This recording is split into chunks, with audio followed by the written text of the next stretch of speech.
Allez, on revient à Lorient. Voilà, ils ont fait de la merde, comme ils ont dit. Vous attendez de moi de dire qu'on joue la montée, faut pas venir aujourd'hui. Mademoiselle, monsieur, heureux de se retrouver dans l'ombre du moustoir. D'Archeville. Et but d'Archeville.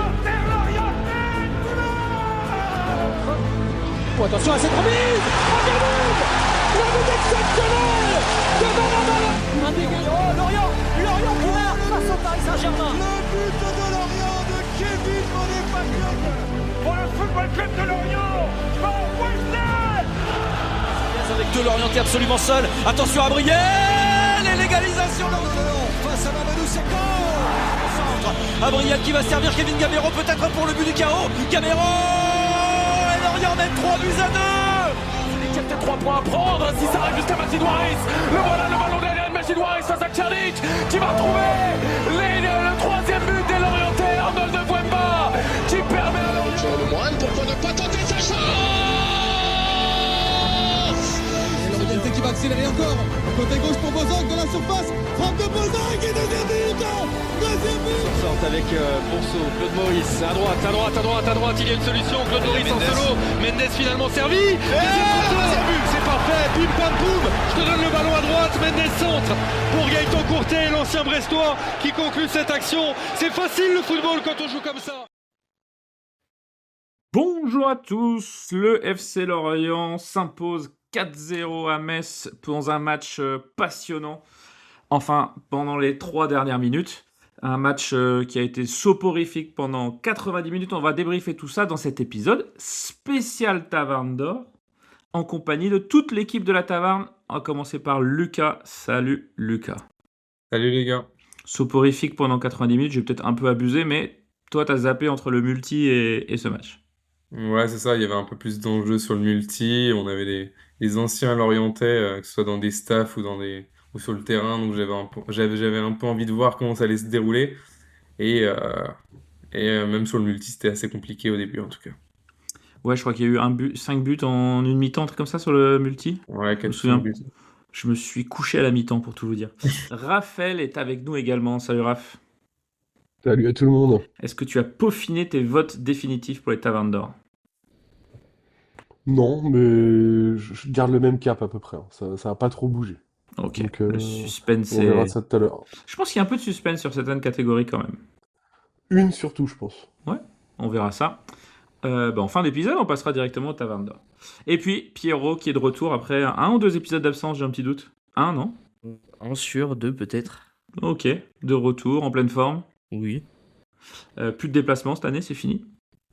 Non, juste le petit dernier match à domicile pour finir cette très belle saison et puis on se donnera rendez-vous l'année prochaine. Même pas un petit déplacement dans le Minnesota pour supporter les Wolves? Ouais, c'est plus les mêmes finances. 2-2 dans la série au moment où on n'écrit pas du tout, où on enregistre. Non, il y a 2-2 Minnesota-San Antonio. Ah bon? Eh oui, Ok. depuis hier soir. Bon, Lucas, Metz FC Lorient, que retenir de ce match? Bon, déjà, Isaac Touré a joué.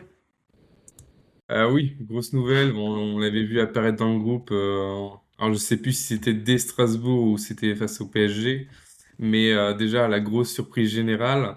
Donc voilà, on a vu des joueurs réapparaître cette saison. Qui C'était sont contre Strasbourg, sortis de mémoire. du congélateur. Mais alors, Isaac Touré, à 4 matchs de la fin, on s'y attendait pas du tout. Donc après, pourquoi? Est-ce que c'est pour le valoriser avant le mercato de cet été et le fait qu'il n'y ait plus rien à jouer, peut-être? Malgré tout, il a quand même dit en fin de match qu'il se sentait très concerné au FC Lorient, donc, et qu'il avait envie d'être, et qu'il était revanchard. Donc, Ça, comme tu quoi, sens le on mec va qui a pas discuter trop de de portes de sortie au mois de juin, là. Clairement. Il me reste 2 années de contrat. Je suis complètement concerné par le projet FC Faire de la Lorient. N2, ça me Oui, branche pas. oui. Non, il a même dit, j'ai pris conscience de choses depuis mon prêt en Italie, blablabla. Bref. Alors, c'est pas moi qui vais défendre Isaac Touré outre mesure, mais ça reste un jeune joueur, donc on peut imaginer qu'il a grandi aussi, peut-être. On peut tout imaginer. Alors de là à dire que ce sera notre défenseur central titulaire l'année prochaine. Enfin, remarque, on a Et bien vu pourquoi- un et pourquoi Bamba Dieng. pas? Eh oui, Qui aurait dit que Bamba Dieng aurait été meilleur buteur sur la deuxième partie de saison? Mais personne. Et voilà. Que JV Makengo aurait été un des meilleurs joueurs de la saison. Et hier soir, qu'a fait Pierrot un petit festival, Makengo. Ouais, Enfin, hier soir contre Metz, du coup. un beau petit but sur un centre, bien léché de Kwasi qui fait une incroyable saison lui aussi. Mais ce soir, hier soir, on a presque assisté à un jubilé de cette saison avec des buts de différents joueurs, Dieng, Makengo. Enfin, tout le monde a mis sa petite patte et c'était. Enfin, surtout la fin de match, parce que moi j'ai zappé beaucoup sur le multi, mais sur les 15 dernières minutes, j'ai regardé que Lorient. Et ouais, c'était vraiment. Les 15 dernières minutes, c'était vraiment un beau récital. Après, est-ce qu'il y a des leçons à en tirer du match ou je ne pense pas. Maintenant, c'était un match où. Que ce soit celui-là ou celui d'avant, c'est un match où voilà, tu sais que la saison se termine, une grosse page va se tourner et tu profites des derniers instants de cette belle équipe. C'est ça, Raph, c'est que c'est compliqué de tirer des conclusions après ce match parce que, bon, Metz, ça part en Ligue 2 et ils vont repartir sur un nouveau cycle. Lorient, tu vas changer d'entraîneur, tu risques de changer, allez, plus de 50% de ton effectif. Il n'y a pas vraiment de grande Les seules conclusion à tirer de ça, quoi. seule conclusion, c'est que Paggi jouait pas et que Kadiou s'est imposé comme titulaire indiscutable de cet effectif. Le reste, c'est que ouais, Makengo nous a même fait quelques petits gris-gris, du coup, à essayer d'éliminer dans la surface. Et il a ajouté ça au package, du coup, en fin de saison, j'ai l'impression. Non, en tout cas, il a même un peu croqué. Il aurait pu faire la passe même sur l'action. Mais non, je pense que c'est aussi des joueurs qui jouent un peu plus libérés, qui du coup, ont testé des choses peut-être sur la fin de match, puisque le résultat commençait à se dessiner différemment.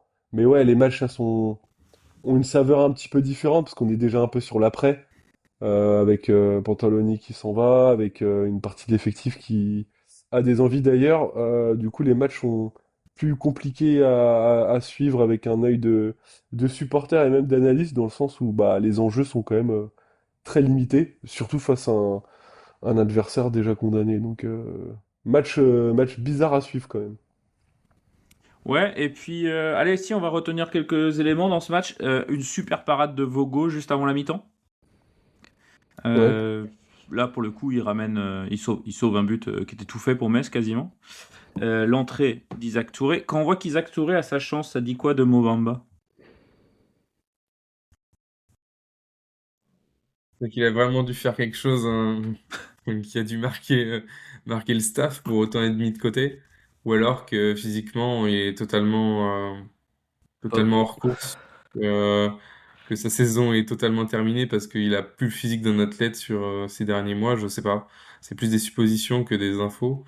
Mais voilà, est-ce qu'on le verra face au Havre? Je ne pense pas parce que je pense que surtout sur un dernier match, il y a des joueurs qui mériteraient plus de finir sur une bonne note et de faire une dernière moustoir que Mohamed Bamba. Après, t'as embouteillage devant aussi, hein. Ouais, Avec Tozin, Soumano. Non, pas Soumano. Non, mais Non, ok. dans la hiérarchie, il est officiellement passé devant, du coup. Ouais, Je suis c'est chaud désolé. d'être derrière Soumano sur la deuxième partie de saison, Peut-être, quand même. mais c'est la réalité. Il est au placard et on n'a pas senti un besoin impérieux d'avoir Mobamba Ah oui, non. dans le roster, si je puis dire. Non, parce qu'on Donc, n'a pas eu, ouais, on n'a pas eu besoin de buteur. On a eu voilà. Bamba Dieng qui a fait le taf et Tozin qui, en fin de saison, ici, se réveille un petit peu, Et quoi. puis si t'as besoin d'un Et des t'as Pagis attaquants qui met là, des un buts. peu de soutien, t'as même Derman Karim. Enfin bref, tu vois, enfin t'as un peu de rotation quoi. Pas besoin de lui finalement. Et puis, ce match de Metz, c'est aussi l'occasion de récupérer 3 points, qui place le FC Lorient à la 9e place. 9e place qui s'annonce, Pierrot, probablement définitive. La 8e va être compliquée, sachant que Strasbourg joue 2 fois. On a 2 points de retard sur Strasbourg. Strasbourg joue 2 fois. Après, ils vont à Brest et ils jouent Monaco, donc il y a une possibilité qu'ils ne prennent pas de points. Mais la probabilité qu'on termine devant eux est quand même assez faible. Enfin, pas très élevée en tout cas. Et après, Ouais. il y a surtout Toulouse qui est derrière qui jouera contre Nantes. Mais nous, on va pas se leurrer, on joue le Havre. Tous les jours on doit gagner. Et même si Même si en face, ça jouera sa survie parce que ils ont une très grosse possibilité d'être barragistes contre nous à la fin du match. Et ça nous permettrait de rester du coup sur la première moitié de tableau, en soit un Puis petit surtout, objectif dans l'objectif. finir derrière Strasbourg qui, sur les 1, 2, 3, 4, 5, 6, 7, 8 derniers matchs, n'a battu qu'une seule équipe, nous. Ouais. Ils sont vraiment éclatés. Ils nous tapent à la maison en plus. Allez, c'est là où tu perds la 8e place. C'est clairement ce match-là. Ouais. Parce que même avec un match nul, je pense qu'on passe devant eux quand même derrière. Donc, Mais moi, je trouve que la saison a basculé, enfin, cette fin de saison a basculé à Toulouse, où on fait un match un peu soporifique, où pour moi, ça bascule là, où on aurait eu un autre résultat. Ça nous amenait peut-être sur une autre dynamique. J'ai un peu senti que ça y est, quoi. De toute façon, l'objectif, on l'a fait. Et puis le wagon du dessus allait vite aussi. Mais je trouve qu'on a creusé l'écart à ce niveau-là. Allez pas si vite que ça, parce que tu prends Marseille, qui est 6ème, donc premier européen qualifié. Sauf si Lens gagne la Coupe de France. Je parle sous votre contrôle. Ils sont à 11 points devant nous. On lâche pas tant que ça de points finalement sur ce sprint Non, final. parce qu'on se rattrape bien là, parce que tu fais 4 points sur les 2 derniers matchs à l'extérieur. Donc finalement, on s'est bien rattrapé sur la fin, mais le petit coup d'arrêt qui voit du coup la tête de championnat monter, et il se fait là dans le sens où t'as cassé une mini dynamique qui aurait pu nous permettre d'aller jouer autre chose, quoi. Ouais, parce que Toulouse. Moi, j'aurais plutôt dit Auxerre. Ouais, Auxerre, oui, c'est vrai. Auxerre, quand est-ce qu'on rejoue Auxerre, nous? On les a joués juste avant le match de Coupe de France où on se fait lier. Ouais. Bah oui, l'Auxerre à la maison, tu lâches un point. Lille-Lorient, un point, je considère pas qu'on lâche les points en gagnant pas à Lille. C'est vrai que l'élimination de Coupe de France aussi marque un gros temps d'arrêt pour nous. Aussi. Mais si on fait un calcul un peu simpliste, contre Auxerre à la maison, on perd un point. Contre Toulouse, à Toulouse, on fait un non-match, donc tu lâches 3 points dans l'absolu. PFC à domicile, tu lâches 2 points, donc on est déjà à 6. Bon, tu vas perdre à Lyon, je pense qu'il n'y a pas grand-chose de déshonorant. Par contre, Strasbourg, ça fait 9.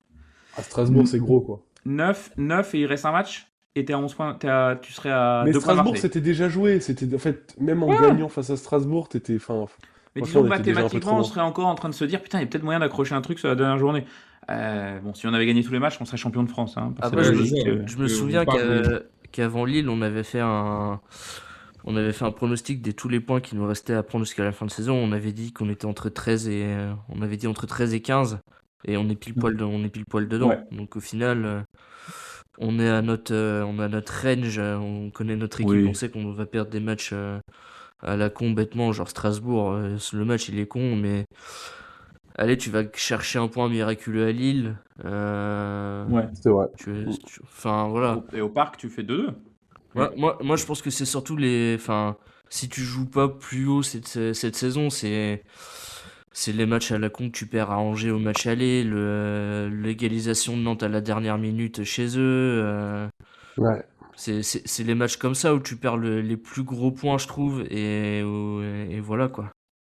Alors que le match de Nantes, c'est presque le point de bascule positif cette fois-ci qui a enchaîné notre spirale positive. Mais bon, bref. Même compliqué à analyser cette saison, je trouve. Metz à domicile, tu fais 1-1. Ouais, c'est vrai. Eh bien, la saison, on aura l'occasion de l'analyser dans le grand débrief de la saison sur Twitch. On n'a pas encore la date parce qu'on n'en a pas encore parlé, mais qui arrivera très très rapidement après la fin de saison. En parlant de points un peu miraculeux, match nul au parc avec un Eigun Tozin qui martyrise un Pacho qui a pourtant dominé Olysée. Question, Eigun Tozin, est-ce qu'il a un Olysée dans chaque orteil? Lucas, ce match de 2 au parc, c'est sympa à suivre. Ouais, très sympa. Bon, après, c'était un match où je pense qu'il y avait un accord pas verbal entre toutes les équipes, mais Paris préparait sa Ligue des Champions. Ça parle magouille. Non, mais Lucas, il sort les dos. Oh là là. Du coup, t'as quand même dit accord verbal, maître Vergès, Lucas. Donc, du coup. Non, mais c'est pas un match où on a mis une intensité et on a été On trop va être brut, attaqué pour dire, diffamation. défensivement. Paris préparait sa Ligue des Champions, c'est un match où il y avait un peu moins d'intensité, mais malgré tout, c'est un match réussi. Il y a peu d'équipes qui ont été prendre des points au Parc cette saison, même quel que soit le contexte après, hein, parce que Paris a eu énormément de matchs de Ligue des Champions juste après un match de Ligue 1. Donc plutôt positif. Voilà, on a un Tozin qui est en difficulté cette saison et qui là, face au PSG, arrive à se sublimer et il nous sort un super crochet et une belle finition derrière. Donc ça va sûrement lui valoir des highlights sympas en fin de saison face au PSG. Mais Non, mais comme dirait Pierrot, Il choisit ses s'il matchs. avait s'il avait une finition, Ah, serait 30 millions en première ligue. je croyais que tu allais repartir sur une autre théorie de Pierrot, que Ah les non. joueurs se dépouillent au Parc des Princes Ah oui, bon ça, pour passer à la C'est télé. c'est exactement le cas de Tozil, je suis désolé. Ouais, ouais, Oui. ouais. Tu peux pas être zéro sur les 3-4 matchs précédents, ne pas savoir faire une passe, un contrôle, machin, et arriver à faire une conduite de balle, à faire un sprint de 30 mètres et à l'aligner parfaitement ta balle, alors que tu le fais pas Mm. le 95% du reste de la saison. On Après, a il connu ça, il frappe s'appelait mal quand même. Mofi. Ah, Mofi a fait les choses bien à Lorient quand même. Oui, comme ce genre d'action, tu vois, genre un tout droit, crochet, but, mais il Ouais. a fait aussi des contrôles milieu de terrain avec des Timberland de pied, Ah pas bah, capable de son faire, arrivée à voilà. Mofi, c'était quelque chose. Ouais, ouais. Le match du PSG, ouais, 2-2, pareil, on n'a pas des grandes conclusions à tirer. Si vous avez allumé le podcast pour parler débrief de match de foot, vous avez compris que c'est un peu compliqué en ce moment, parce qu'il n'y a pas grand-chose à retirer comme analyse.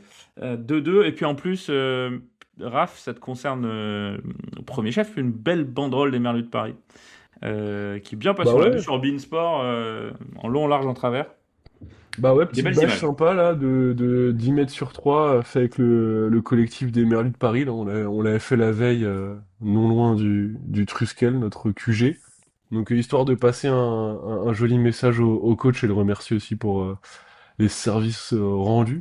Et non, sympa aussi de bah, à la fois dans la confection, la préparation et puis aussi le fait de la proposer en tribune, c'était cool parce que c'était quand même une première pour le groupe et puis bon, on était content aussi de la reprise sur les différents médias parce que ça fait un peu d'écho. Donc et puis ça avait l'air de toucher directement aussi le coach qui à la fin du match rapproché aussi du parquage. Donc on était content de ce geste-là et ça fait une jolie histoire aussi pour le groupe de supporters. Donc c'est assez content de tout ça. Et je remercie d'ailleurs toutes les personnes qui ont participé à la création de la bâche, parce que c'est un peu de boulot. On voit aussi tout le boulot qu'il faut faire pour faire ce genre de choses, alors que c'était une bâche relativement simple. Donc on voit le boulot aussi que peuvent faire des ultras pour proposer des choses aussi sophistiquées en tribune sud. Euh, Tu parles de coach, c'est l'occasion de parler un petit peu des rumeurs qui circulent autour du FC Lorient. Il y a eu des petites avancées dans les rumeurs. Will Steele a fait une interview sur Ligue 1+. Est-ce que vous l'avez vu, les gars? On lui Yes, demande est-ce que vous avez des pistes pour l'année prochaine? On parle de vous à Lorient. Non, non, langue de bois. je ne veux pas parler d'un coach en place. Arrête, Je ne arrête. serais pas très... Ouais, non, mais c'est tellement un monde où ils se savonnent tous la planche les uns les autres. Faire des réponses comme ça, tu prends Pas vraiment à les gens nous, pour oui, des pas à idiots. nous, pas à nous. On sait que Vous, t'es venu, on sait que vous, tu parles. vous pensez que Will Steele, c'est une probabilité, Lucas, pour le FCL l'année prochaine? Ah, en tout cas, le profil peut correspondre hein, quand on parlait de Black Knight notamment, ça peut correspondre au profil typé Angleterre, forcément. C'est un coach qui, en tout cas à Reims, a su valoriser aussi des jeunes à fort potentiel, hein, parce que Reims c'était un modèle sûrement enfin, on va être assez proche dans le sens où mettre en avant des joueurs à fort potentiel comme beaucoup de clubs de Ligue 1. Donc là-dessus, ça correspond. Euh, Après, dans le style de jeu, je sais pas aussi ce qu'on recherche. Euh, Parce que on peut dire que ça s'éloignerait du style de Lorient, mais on avait aussi des doutes sur l'arrivée de Pantaloni. Et finalement, on a vu que on a été surpris et qu'il a su imposer une vraie identité et on a retourné notre veste. Donc, j'ai pas forcément envie qu'on se mette sur un coach euh, qui ait des idées trop fermées. Voilà. Je pense que le but d'un coach aussi, et on verra ça si c'est Will Steele ou un autre, c'est de s'adapter à son effectif. Donc, pourquoi pas. Pierrot, ton avis sur la possibilité Will Steele? J'ai envie de dire, on verra. Hein. Je sais pas. En vrai, j'ai pas Comme ça, a priori, est-ce que tu es enthousiaste ou Non, C'est pas la même question. c'est pas plus que ça. Enfin, après, tu vois ce qu'il a fait à Reims, c'était vraiment pas mal, c'était chouette. Après, tu regardes Lens, c'était mid, et après, Southampton, il s'est très vite fait dégager. Donc, puis partir comme un voleur, de Lens, tu vois, ça c'est des choses que j'aime pas. Et je trouve qu'il se met beaucoup trop en avant pour un coach. Et ça, j'aime pas du tout. Donc, Alors lui se met plus en avant ou c'est les journalistes qui en font un bon il client? y a des deux. les deux. Il est pas le dernier à vouloir se mettre en avant aussi, tu vois. Enfin, Oui, oui. après, tu sais, s'il arrive, il fait son taf et les résultats sont là, il y a rien à dire. J'aime pas la personnalité, mais après, s'il fait si son taf de coach est carré. Après, j'aime juste pas son agent, quoi. Ou son ex-agent, je sais pas si c'est toujours lui, mais. Son agent qui a traîné ses guêtres dans les bureaux du FC Lorient, Pierrot.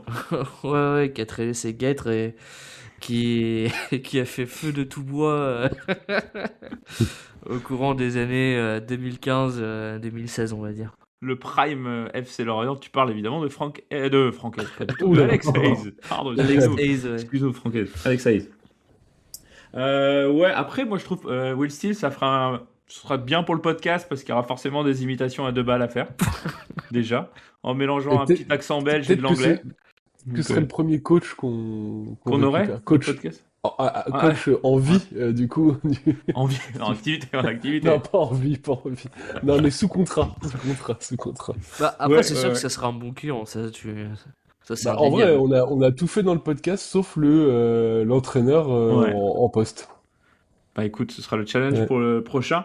Will Steele, c'est une rumeur. L'autre rumeur qui circulait, alors ça n'a pas fait beaucoup plus de bruit depuis que son nom est sorti, c'est Wouter Ouais, Franken, bizarrement. Ouais. qui aurait été auditionné par Black Knight. Donc c'est quand même une piste assez intéressante. Wouter Franken, si vous le connaissez pas, bah nous non plus, vous le connaissez pas, on va pas se raconter de ça en net. Mais bon, j'ai fait les devoirs, je suis allé lire. Donc c'est l'entraîneur de Saint-Tron en Belgique, qui est actuellement 3e de Jupiler League. Et alors pour être 3e de Jupiler League, c'est costaud parce que vu les règlements là-bas, c'est un challenge de finir dans le classement, de finir haut. Même si je crois que la 2e division hollandaise leur met une sacrée vitesse niveau. Pas une vitesse Arnhem, Adrien Garbage, mais une vitesse niveau règlement à la con pour monter en première division. Enfin bref. Donc ils sont 3e, juste derrière l'Union Saint-Gilloise et le club Bruges, et devant des clubs comme Ghent ou Gand, ou Anderlecht. Mais il est aussi annoncé du côté d'Anderlecht. Il y a des rumeurs qu'il envoie aussi au Werder de Brême en Allemagne. Bref, et donc il a fait une petite interview. Alors il y a des choses pas très passionnantes dans cette interview, comme par exemple le fait qu'il fasse du yoga avec sa femme. Sympa. Donc ça, voilà, hein, on s'en fout un peu. Mais dans son discours, quand on lui parle de son style de jeu, je vous cite texto. Ah, nous avons mis en place... Non, je vais pas faire l'accent belge, c'est Ouh là là. catastrophique. Je fais partie dans un... C'est pas bien. Outre-Rhin. T'étais Outre-Rhin.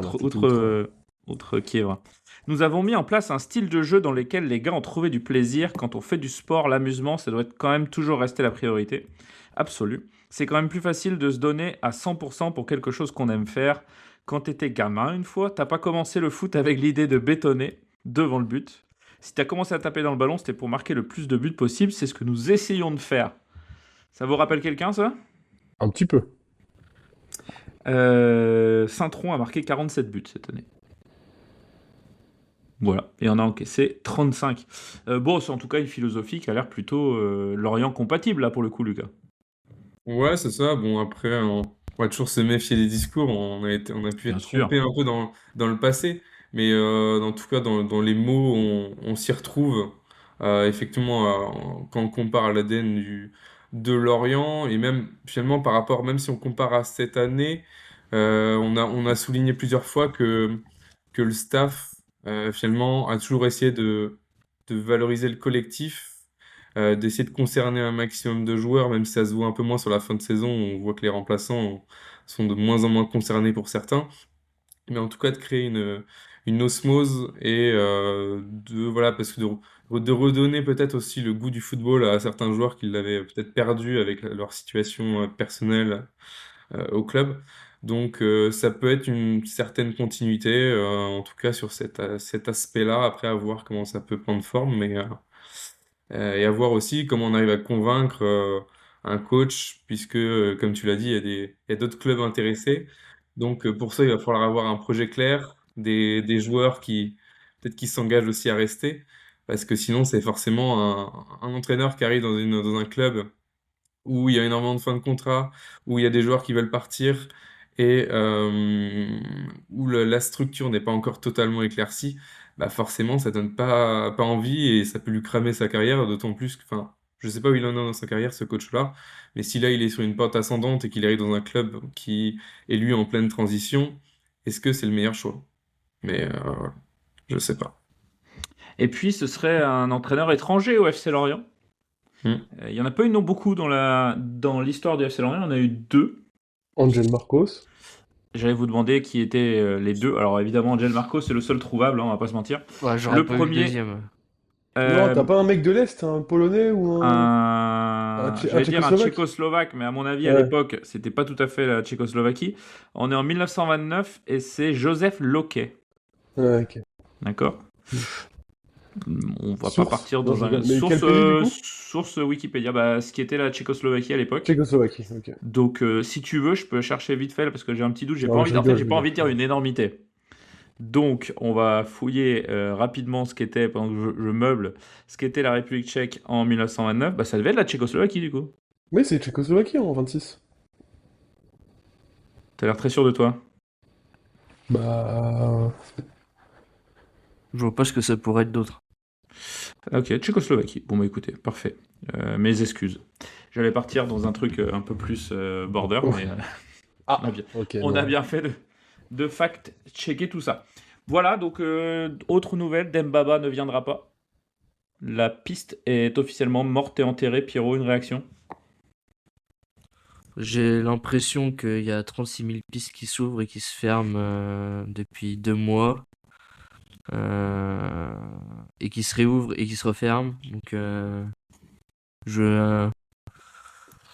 j'ai plus suffisamment j'arrive plus à voir clair dans ce qu'on cherche et ce qu'on veut. Et si déjà nous on n'arrive pas à voir le projet d'extérieur qui suivons le club de près quand même tous les jours dans l'année, si on n'arrive pas à voir la vision à court et moyen terme, je sais pas ce qu'on peut proposer pour revenir au sujet de l'entraîneur. Je sais pas ce qu'on peut proposer à un entraîneur, une vision à court et moyen terme, sachant qu'on sait pas du tout où on va en fait. Bah, le problème, Il y a c'est un que seul truc qui visiblement sera là pour la saison prochaine, c'est la confirmation de Laurent Koscielny dans l'organigramme. Qu'on aurait pu aussi se dire, ouais, ça peut bouger, etc. Parce que, enfin, quand Dembaba est cité, tu te dis, ok, mais enfin, c'est un mec qui connaît le football. Est-ce que c'est en plus de Koscielny? C'est quoi le rôle des deux, les périmètres? On s'était déjà posé cette question-là la dernière fois. Bah, du coup, Koscielny a l'air de faire partie du projet pour la suite. parce que dans l'article Donc, de l'équipe qui annonce la fin de la piste d'Embaba, il y a quand même un truc qui m'a surpris. C'est qu'ils disent que bah, ses responsabilités, en fait, elles étaient un peu sur le terrain de Koscielny, mais aussi un peu sur le terrain de Ferry. Donc, c'est-à-dire que Ferry resterait impliqué dans le sportif. pour moi, c'est pas forcément. Pour moi, par rapport à l'organisation que BKFC pourrait avoir, je vois pas en quoi un Loïc Ferry continuera à avoir un rôle aussi exécutif, à mon sens, et encore plus sur le sportif. Bah après, Loïc Ferry était toujours impliqué que ce soit dans les négociations, Ouais, c'est à ça que je me réfère. Ouais. etc. Donc peut-être qu'aussi ils veulent pas tout. Déjà qu'on va changer de coach, qu'on va changer une partie de l'effectif, et Oui, peut-être mais si tu d'autres. Lucas, le sujet, c'est si tu veux faire venir un Demba, c'est que du coup, tu veux faire place nette des us et coutumes que le FC Lorient avait. C'est quoi les us et coutumes du FC Lorient? C'est un président assez omniprésent dans les décisions structurelles. Dès qu'il faut trancher sur des sujets importants, c'est Loïc Ferry qui s'y colle. sur les gros sujets du mercato, c'est lui qui s'y colle. Il fait exprès de le montrer aussi, hein, quand il y a des caméras X, Y, Z au club, il est là pour dire que c'est lui qui est derrière les coulisses. Les échos qu'on a eu aussi en interne, c'est que notre DG Arnaud Tanguy, bah, il avait un rôle assez administratif, assez limité, etc. Et que dès qu'il fallait trancher ou avoir des décisions fortes, bah, c'est Loïc Ferry qui débarquait. En revanche, sur le recrutement, etc., c'était conféré et donné à, à Koscielny. Et voilà, l'orga du club était assez simple. Et je parle pas de l'époque Régis Lebris, qui a un peu fait changer la manière dont fonctionnait le club. Globalement, c'est assez simple. Donc si tu fais venir un Dembaba, c'est pas pour empiler les rôles et faire de l'overscope, quoi. Donc du coup, ça voulait peut-être dire pour BKFC ou autre, un FC Lorient sans Loïc Ferry, en fait, globalement. Sinon, tu fais pas venir un mec de cette envergure-là, tu vois, pour avoir quoi? Un Loïc Ferry omniprésent qui décide de tout, un Dembaba qui en fait a un rôle un peu 360, plus un Koscielny qui du coup gère. Ah non, ça va pas les gars, là il y a trop de monde, il y a trop de shérifs dans la ville. La sensation que ça donne de l'extérieur, et c'est parce qu'on n'a pas les infos aussi probablement, hein, mais la sensation que ça donne, c'est un manque de maîtrise complet depuis que bah, tu sais que tu gardes pas Pantaloni. Et qui globalement souhaitait probablement pas être enfin je pense que le club ne souhaitait pas que la com sorte à ce moment-là de toute manière, donc Bah, il aurait fallu être très con pour vouloir communiquer à ce moment-là, oui. Mais ce que je veux dire, c'est que ça démontre, enfin, ça donne la sensation d'un manque d'un mais patinage pourquoi? là. Pourquoi? Bah, Parce que du coup, qui qui tient décide? la com du club? Loïc Ferry. Et si Loïc Ferry fait pas partie de l'organisation souhaitée, rêvée, poussée par BKFC pour les saisons prochaines, bah, il va pas communiquer pour dire en fait je fais pas partie du projet, tu vois. Donc en fait là il y a problème dans le canal de communication, dans les canaux de Quand la communication. communication foire en haut, la communication foire en bas, je vous donne 2 exemples. L'interview de Pablo Pagis dans West France, qui dit en gros bah, je veux partir et le Rennes et Lens, ouais, j'aime bien. Moi, je trouve ça. Alors qu'il veuille partir, on peut comprendre, concevoir. Encore que. Mhm. Il fait une très bonne saison, mais est-ce qu'on peut dire qu'il fait une saison complète, régulière Il s'en approche, Il s'en mais approche. Et ouais, Rennes, Lens, un club qui joue la Coupe d'Europe, c'est le moment pour moi. Je trouve qu'à ce moment-là de la saison, plus name-dropper des équipes, c'est pas parfait. ça fait ouais, ça fait des gros appels de phare, quoi. C'est un peu trop. Ouais. Ensuite, deuxième exemple, à Bergel hier soir, enfin dimanche soir, en après-match. On l'a connu plus diplomate face aux caméras. Il sait à qui il parle, il sait à parler aux journalistes. Et là, il parle de scandale, pour dire que Pantaloni ne reste pas. Lucas, ça t'a inspiré quoi? Bah, bon, enfin, ça surprend à la fois oui et non, parce on l'a toujours connu quand même assez engagé dans ses propos, en tout cas, même quand ça allait mal, plus au niveau de l'équipe, où il essayait justement de dire que même s'il lâchait, enfin, qu'il lâchait rien, mais qu'il fallait faire beaucoup plus, etc.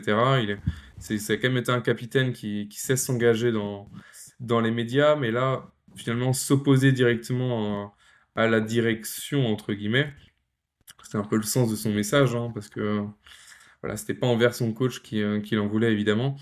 Ah bah non. C'est quand même assez fort, d'autant plus que la saison n'est pas finie, d'autant plus que c'est le capitaine et qui a toujours porté un engagement enfin, un attachement hyper fort au club.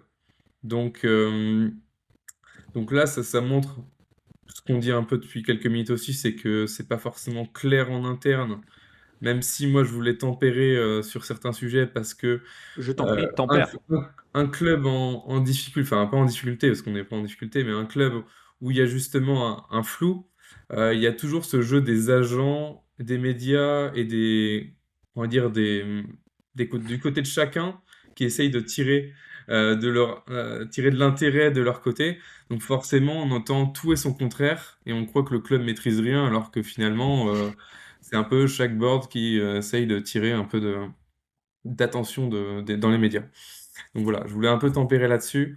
Mais en tout cas, c'est un message très fort et ça montre quand même qu'il va falloir éclaircir les choses parce que si on a notre capitaine et un peu l'âme du club de ces dernières années qui doute du projet ou qui voilà, crie ça dans les médias, ça veut quand même dire quelque chose. Donc là, la Ouais, mais tension. il y a un point important du coup, Lucas, c'est que, comme l'a dit Julien, c'est important aussi que en interne, tu catalyses un peu la communication pour faire en sorte que quelqu'un qui se pose des questions sur la saison prochaine ait les réponses à ces questions pour qu'il décide de rester ou non au club. Donc en fait, la composante de nouvel entraîneur plus la com en interne, faut quand même qu'elle soit faite relativement vite si tu peux pas voir non plus certains joueurs commencer à réfléchir ailleurs. Sinon, en fait, ton projet, bah, il commence à pourrir de l'intérieur.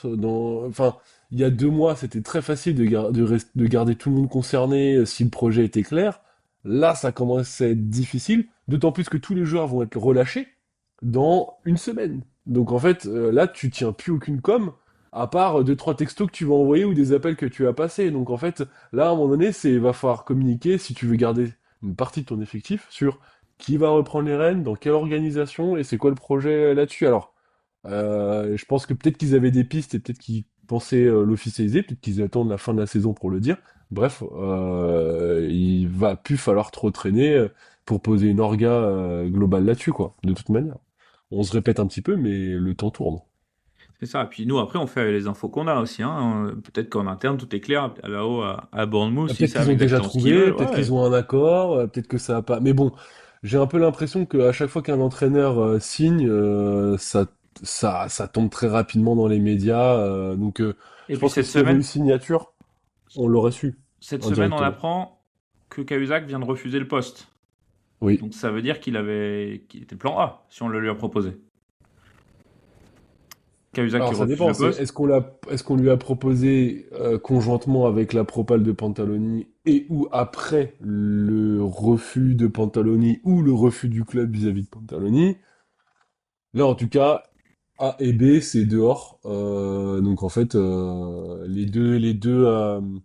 deux rumeurs, plus peut-être aussi la rumeur Julien Stéphan je sais pas si elle est encore valable, mais du coup qui avait filtré à un moment donné. Bah, à part ces trois options-là, il n'y a rien de très sûr et certain, quoi. En tout cas, ça va s'activer assez rapidement parce que tu as un mercato à préparer qui s'ouvre le 30 juin, Ouais. le 1er juillet. Tu as une pré-saison à préparer, tu as des matchs amicaux à préparer, enfin à boucler. Ouais. Selon ton entraîneur, tu vas vouloir jouer telle ou telle équipe. Alors, on peut imaginer qu'il y aura Bournemouth déjà dans le lot, mais bon, bref. Il y a quand même des enjeux à avoir ton entraîneur assez rapidement. Et puis je reviens à la déclat de Laurent Bergel hier. Qu'est-ce qu'on peut lire à travers ça? C'est qu'il est à l'abri parce qu'il a son maxi contrat et que il sait qu'on va pas trop le faire chier à Lorient en plus. Ou est-ce que ça commence à sentir le début de quelque chose qui serait surprenant? Surprenant dans quoi? Dans l'orga ou des trucs qu'on Non, aurait... je parle de Laurent Bergel ici concrètement. Tu parles d'un départ. Ah! Je parle d'un départ. Il dit quand même, c'est un scandale. Moi, je suis responsable presse au FCL, donc Paul-Marie Gouzert, qu'on salue. Après l'interview, je suis chafouin. Bah, c'est un message envoyé, ça c'est sûr. Mais après, est-ce qu'on surinterprète pas ça? Je pense qu'il défend surtout... Il parle du club qui ne signe pas Pantaloni et il dit c'est un scandale. Les mots seront forts quand même. Il Non, dit les mots pas sont forts. ouais, En fait, je comprends après... pas, Non, machin. non. Mais Je pense qu'il ne comprend pas. Après, je l'interprète, hein. Je pense qu'il ne comprend pas, et enfin, faut même pas lire entre les lignes, je pense que c'est clairement, il comprend pas la décision.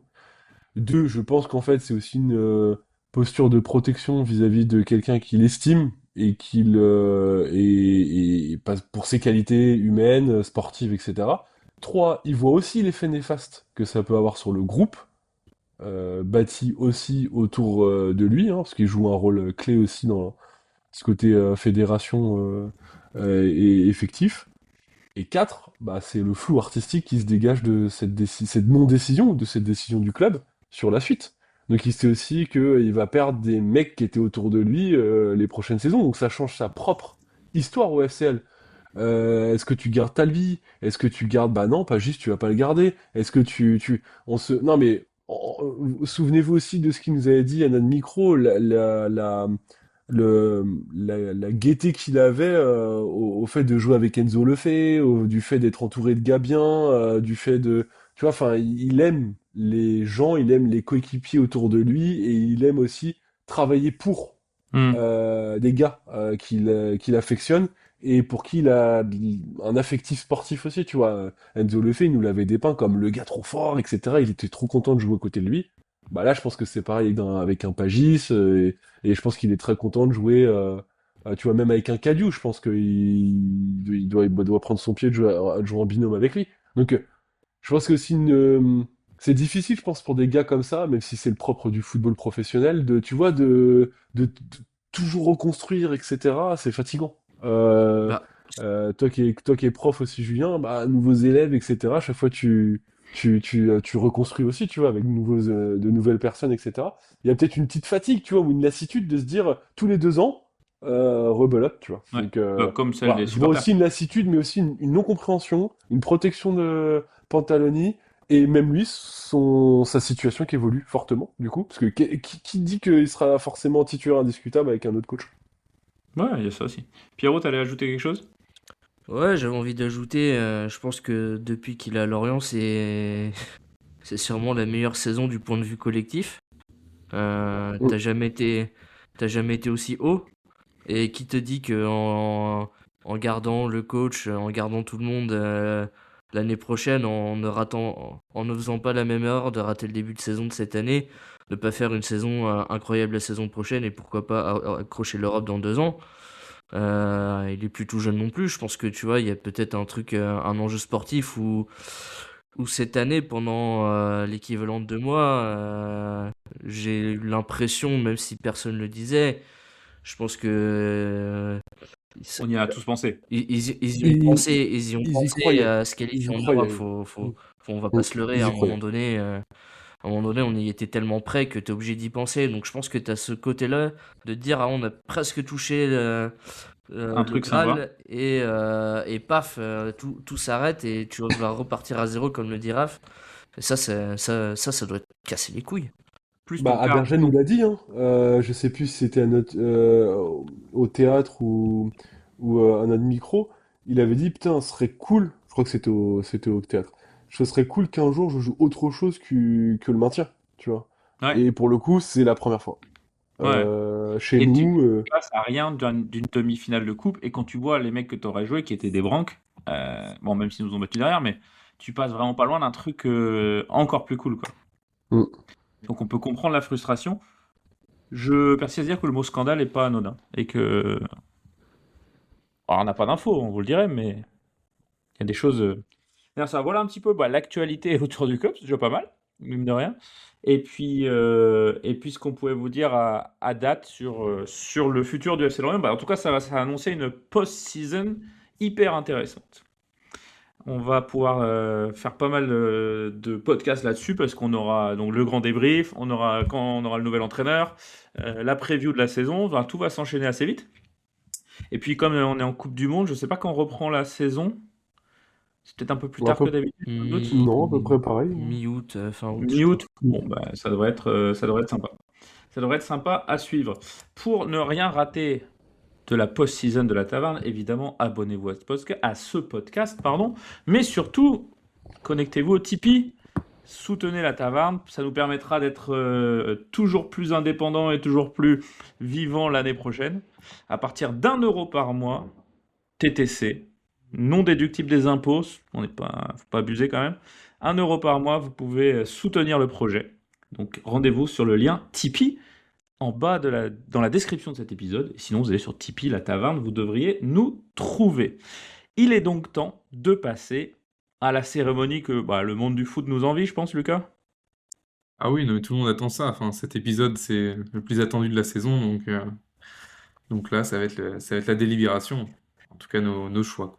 Le public a voté en masse. Je crois que Twitter plus Instagram, on n'est pas loin des 700 votes, je crois, en cumulé par Un catégorie. échantillon statistique suffisant Ouais, pour dire que le vote est certifié. c'est clair. 5 catégories, on les rappelle. Raphaël, Bah, on a la meilleure progression, le MIP. le MIP. Nous avons la révélation du coup de la saison. Ouais. Nous avons le meilleur jeune formé au club, donc le carrière d'or, cher à Lucas. Nous avons la Tavarne d'or, le trophée ultime. Le Et MVP. nous avons le petit dernier de la bande qui est le flop de la saison, qui vient couronner le joueur ayant déçu, où les attentes ont été insatisfaites. Voilà en gros les 5 trophées. Ce que je vous propose, c'est de commencer par la meilleure progression. Ouais. Ok. Donc, on vous rappelle le règlement. Le public a une voix. C'est le joueur qui aura été plébiscité, que ce soit sur Twitter, ou enfin X maintenant, et Instagram. On a agrégé les votes et on va vous les révéler en direct. Pierrot est connecté sur le compte Twitter, prêt à dégainer. Je suis connecté sur Alors le vous compte le voyez pas, il y Instagram. a un Mickey qui vérifie évidemment Exactement. les votes auprès de Pierrot. C'est maître Camille Coudet qui nous surveille tout ça et qu'on félicite pour l'accession du Mans en Ligue En 1. Ligue 1, Et oui, parce que bravo à lui. je suis pas On sûr peut que le ce dire soit. maintenant. Ouais, on peut le dire maintenant. Kams, donc, qui est à l'origine du podcast également, travaille dans le sportif du Mans FC et promu en Ligue 1. Donc, on aura quelques infos sur les Le Mans, Lorient en Bah, surtout, exclu, on espère. surtout c'était notre seule caution footballistique de C'est le la seul mec qui Tavarne. connaît quelque chose et qui comprend qu'il se raconte. Donc, si depuis 3 ans ça part en couille, bah, c'est parce qu'il est plus là, hein, tout simplement. Mais il est là, enfin, il est toujours là, il est toujours sur Le le. pire, sans jeter Cam sous le bus, c'est qu'à chaque fois qu'il y avait des avis sur le podcast, c'était lui qui était cité en premier comme des avis désastreux. Ouais, alors c'est le mec qui connaît mieux le foot. Putain, quand tu jettes pas quelqu'un sous le bus, j'ai pas envie de savoir ce que c'est quand quand tu en pousses. Bref, je pense qu'il a toujours pas d'équité depuis son retour de Bastia, mais on Ouais. le félicite chaudement. Donc, dans la catégorie. Non mais attendez quand même, c'est fou. Faut juste Oui, pardon. sans aller trop loin dans sa carrière foot, etc. Enfin, faut se les coltiner les saisons en national, etc. Enfin, c'est super pour lui, quoi. Et Franchement, puis, c'est incroyable. avec un contrat très très bancal, en plus Ah à ouais, l'époque. waouh. Ah Donc, ouais. ça a été. Non, Enfin, bref. franchement, Ouais. très cool pour lui. Je suis très content. C'est cool. Donc, on rappelle le règlement, pardon. Le public a une voix, chacun d'entre nous a une voix, ça fait un total de 5. C'est bien foutu quand même, on évite les matchs nuls. Et celui qui a la majorité des 5 voix, évidemment, l'emporte dans la catégorie Most Improved Player, MIP, meilleure progression. Il y en a un tous les ans, il nous demande sur Twitter, sur Insta, ça veut dire quoi MIP? Il y a un moment, gars, faut vérifier quoi.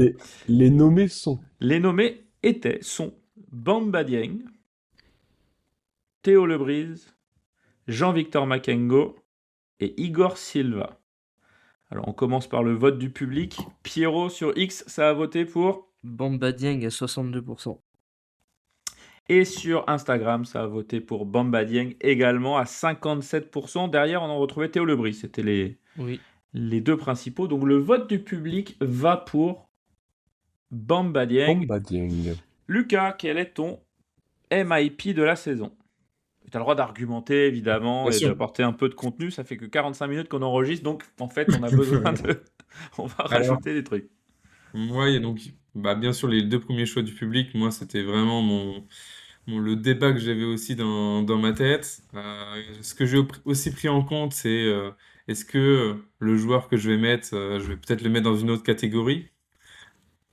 Donc ça m'a fait beaucoup réfléchir. J'ai fini par mettre Bamba Dieng. Oh. Théo Lebris est aussi sur une vraie progression cette saison. Mais Bamba Dieng nous porte sur 6 mois là.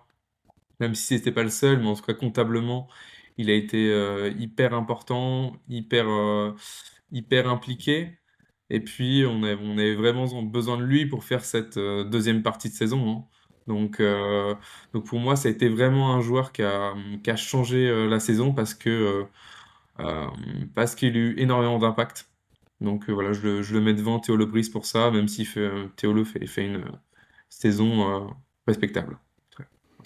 Pierrot, quel est ton vote? Bamba Dieng. J'ai pas besoin de plus à argumenter. Le mec revient d'entre les morts. À 6 mois de la fin de son contrat, le gars te claque but sur but en full confiance. Et ouais, que dire de plus? Le mec il fait 6 mois extraordinaires. Voilà, il mérite son vote. Troisième vote, donc Bamba Dieng est déjà élu. Raphaël, pour la forme, ton MIP? Ouais, clairement, il vient au club avec un gros salaire, un gros montant de transfert. Il passe quasiment ses premiers mois chez nous, limite comme passager clandestin ou faussaire, tu vois, donc en mode fraude, tu vois. Euh, Toujours plus, toujours plus. ouais, je suis sûr Il qu'il a en raison, prend il a raison. Un voleur, mais il a raison. énorme fraude, énorme fraude. Donc globalement, il va faire une pige du côté du SCO où Pierrot pensait qu'il allait rouler sur la Ligue 2. Il n'a pas roulé ni sur la Ligue 2 ni sur la Ligue 1. Ah, il aurait continue à roulé perdre. sur la Ligue 2 s'il était resté. Il continue à là c'est sur mon œil financier.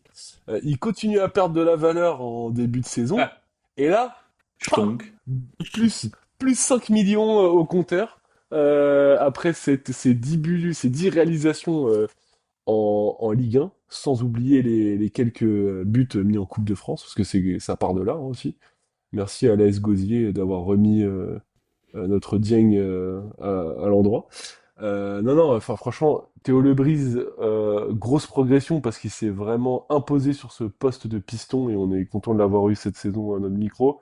Mais faut être clair qu'au-delà même des 10 buts que Dieng met, c'est progression dans le jeu, progression. Il a porté l'effectif d'un point de vue offensif. Il a quand même mis de très jolis buts aussi techniquement. On se sent beaucoup plus à l'aise, beaucoup plus dans le groupe. Bref, au-delà même de la réévaluation financière, c'est clairement la meilleure progression, toutes stats confondues. déjà, moi, j'allais dire Qu'en que penses-tu, Julien? je rejoins évidemment vos avis. Je pense que la catégorie n'est pas un grand suspense, mais quand même, je trouve que c'est une catégorie qu'on a extrêmement bien nommée parce que Théo Lebrise, il rentre, il fit le critère du joueur qui progresse. Pareil, hein, il revient d'assez loin. Rappelez-vous le prêt à Guingamp. JV Makengo, pas grand monde l'attendait à ce niveau cette saison. Même si l'an dernier il jouait un petit peu plus quand même. Et puis Igor Silva, mais manque de régularité sur la saison. Donc je vais pas répéter ce que vous avez dit. Le vote va à Bamba Dieng qui est donc élu À MIP. l'unanimité. À l'unanimité, et oui. MIP, meilleure progression de la saison. Catégorie révélation de la saison. Les nommés sont Pablo Pagis, Arsène Kouassi, Noah Kadiou. Et il n'y en avait que 3, pardon, je cherche le quatrième, il n'y en avait que 3. Pierrot sur Twitter, ça a voté pour Arsène Kouassi à 63%. Et sur Instagram, Arsène Kouassi également, 56% des votes, ce qui nous fait une voix, la voix du public pour Arsène Kouassi. Raphaël, pour qui votes-tu?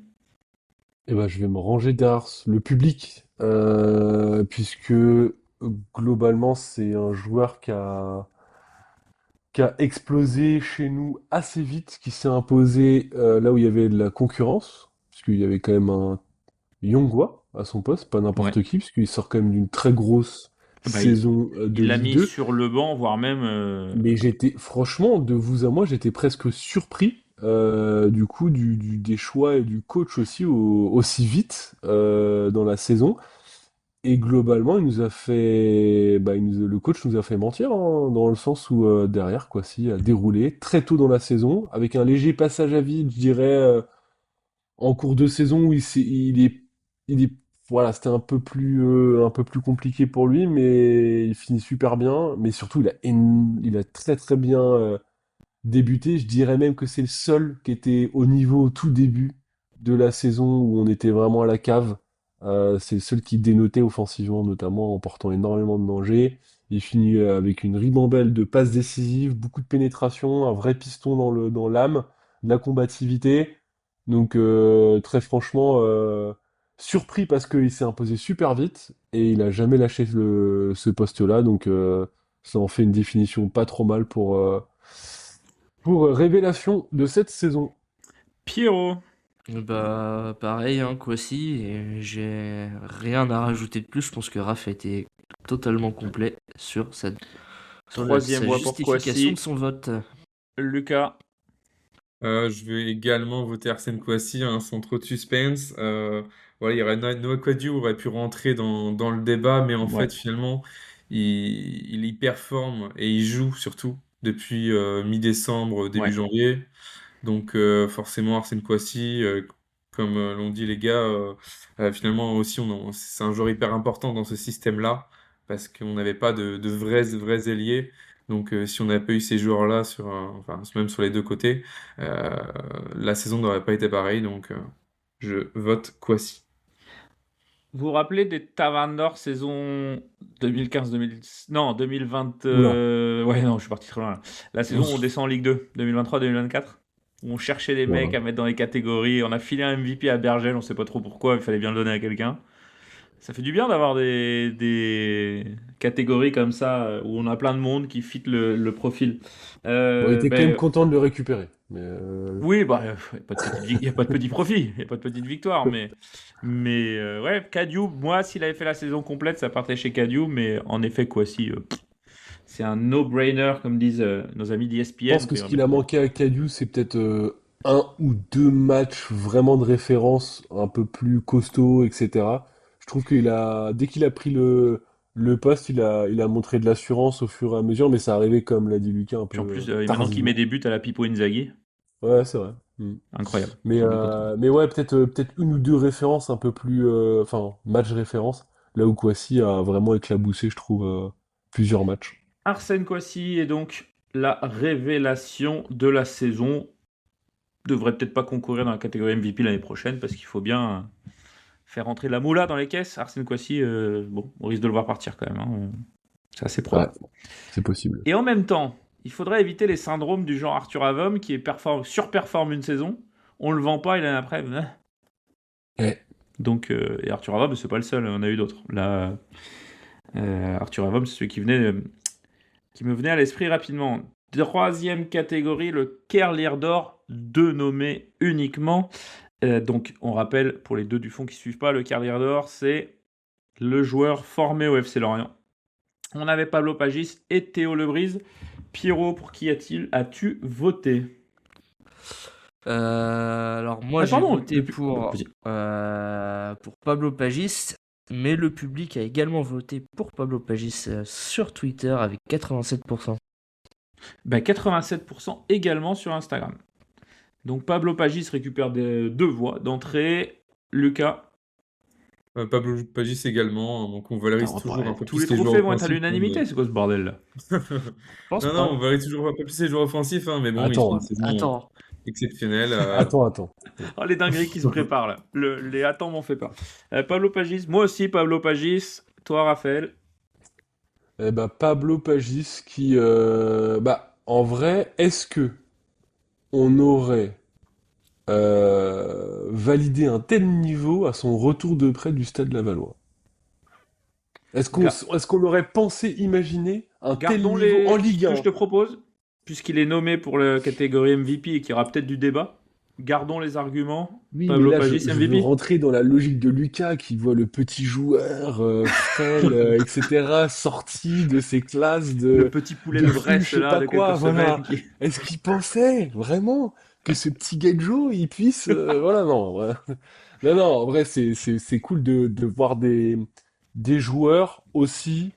Peut-être que je vais être un peu critique là-dessus, mais tu vois, c'est pas un joueur, quand tu le vois comme ça en disant ah ouais, il va être un peu light pour la Ligue 1, il est pas assez costaud, gna gna gna gna. Bah non, en fait, techniquement, ne serait-ce que la passe, la déviation qu'il fait, là, du coup, face à Metz, là, externe du droit en première intention, c'est instinctif, tu vois, et c'est cool de voir aussi des joueurs qui, l'IQ football, plus du coup, enfin, cet instinct-là, quoi, c'est ce qui fait qu'aujourd'hui, il est au-dessus du lot.